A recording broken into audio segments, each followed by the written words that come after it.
اعوذ باللہ من الشیطان الرجیم بسم اللہ الرحمن الرحیم وهو الذی انشأ جنات معروشات وغیر معروشات والنخل والزرع مختلفا اکلہ والزیتون والرمان متشابہ وغیر متشابہ کلوا من ثمرہ اذا اثمر وآتوا حقہ یوم حصادہ ولا تسرفوا انہ لا يحب المسرفین۔ سورۃ الانعام کی آیت 141 میں ارشاد باری تعالیٰ ہے، اور اسی نے 2 باغ پیدا کیے جو چھتوں پر چڑھائے جاتے ہیں، غیر معروشات، اور جو چھتوں پر نہیں چڑھائے جاتے، اور کھجور کے درخت اور کھیتی جن کے پھل مختلف ہیں، اور زیتون اور انار پیدا کیے جو ایک دوسرے سے مشابہ ہیں اور جدا جدا بھی ہیں،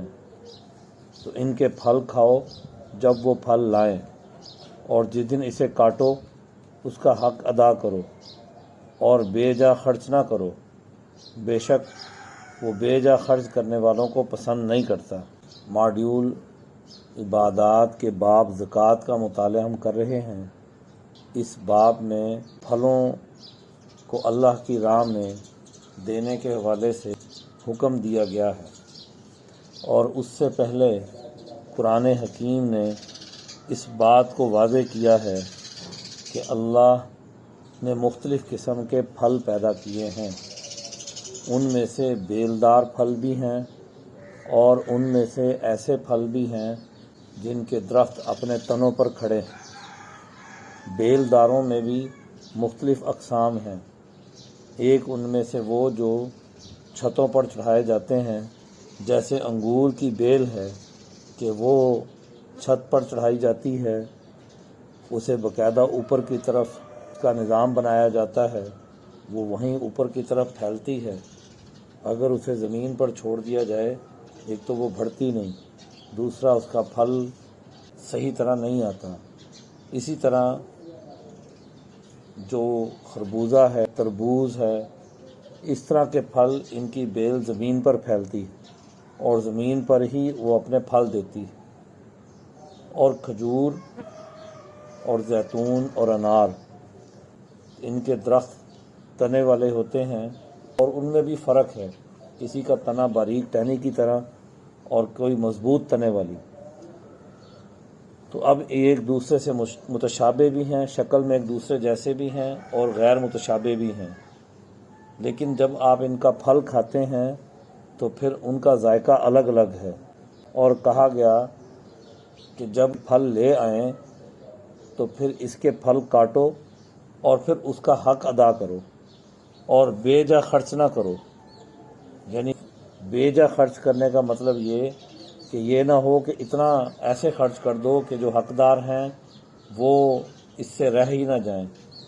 اور یا پھر صرف اپنے لیے رکھ لو اور دوسروں کا نہ دو۔ اب اپنے لیے صرف رکھ لیا تو تب بھی انسان کتنا استعمال کر سکتا ہے؟ کسی کے پاس وافر پھل آیا تو اس نے کسی کو نہیں دیا تو وہ پڑا پڑا خراب ہو جائے گا۔ اور اسی طرح جو ہے بے جا خرچ کرنے میں یہ بھی ہے کہ اس کو محفوظ کرنا چاہیے، یہ نہ ہو کہ وہ پھل ضائع ہو جائے اور کسی کام نہ آئے۔ اگر انسان اس سے تجارت کرتا ہے تو اس پھل کو جب وہ پکے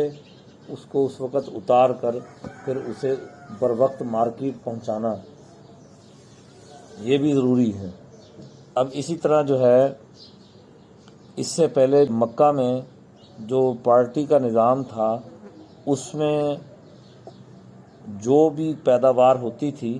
اس سے کچھ حصہ نکالنا واجب تھا جو ضرورت مندوں پر خرچ کیا جاتا تھا۔ تو مدینہ جا کر اس کا باقاعدہ نظام بنا دیا گیا کہ جو زمین بارانی ہوگی اس کا 10واں حصہ، اور جس زمین کو پانی دیا جائے گا اس کا 20واں حصہ جو ہے وہ اللہ کی راہ میں خرچ کرنا ضروری ہے۔ تو اصل بنیادی چیز جہاں بار بار جس چیز کی طرف متوجہ کیا جا رہا ہے وہ یہ ہے کہ تمہارے پاس جو بھی آمدنی آئے اس میں سے اللہ کی راہ میں خرچ کرو، اور خرچ کرنے کا طریقہ کار طے کر دیا گیا، 10واں حصہ، 20واں حصہ، یا کسی مال میں سے باقاعدہ زکوٰۃ کا 2.5%، تو اس کا قومی سطح پر باقاعدہ ایک نظم و نسق ہونا چاہیے، اس کے اکٹھے کرنے کا بھی اور اس کے خرچ کرنے کا بھی، کہ اسے کس جگہ خرچ کیا جائے کہ وہ لوگوں کے لیے مفید سرگرمی بنے، اس میں ان کے ساتھ ایسا تعاون ہو کہ وہ معاشرے کے لیے مفید کارآمد فرد بن سکیں۔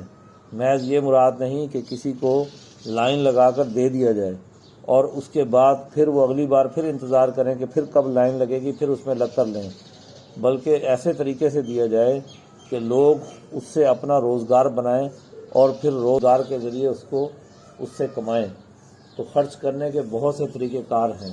تو یہ جو خرچ ہے یہ اس زرعی زمین سے جو باغات والی زمین ہے جس سے پھل آتے ہیں، اس کے خرچ کے بارے میں اس آیت میں بتایا گیا کہ جو کچھ تمہارے پاس پھل آتا ہے جب اسے کاٹو تو اس میں سے ضرور حق ادا کیا کرو، اور اس پر فضول خرچی نہ کرو، بے جا نہ خرچ کرو، اور اللہ تعالیٰ کو بے جا خرچ کرنے والے بالکل پسند نہیں ہیں۔